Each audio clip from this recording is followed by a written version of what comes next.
Nous allons voir maintenant les différentes certifications, on pourrait dire le cursus associé à COBIT. Alors, pour ceux qui étaient déjà certifiés COBIT 5, il existe un cours qui s'appelle COBIT 2019 Bridge Course, qui permet de faire ce qu'on appelle le fill in the gap, donc de rattraper un petit peu l'écart, de voir les différences entre COBIT 5 et COBIT 2019. Il y a ensuite derrière une évaluation.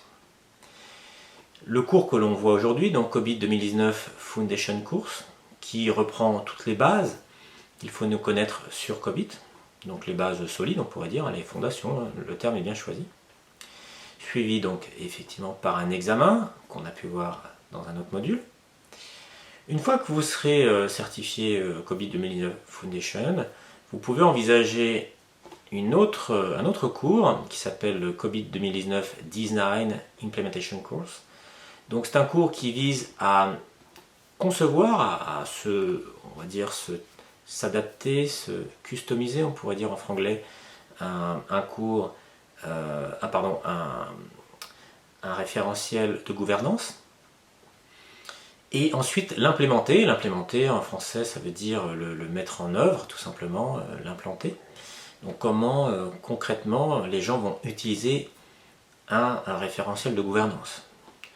Une entreprise qui a envie d'être un peu plus formelle, effectivement, a tout intérêt à se diriger vers COBIT, qui va lui fournir plein de bonnes choses, des processus, des activités, différents composants qui vont encadrer cette amélioration. Donc on va voir tout ça dans ce cours.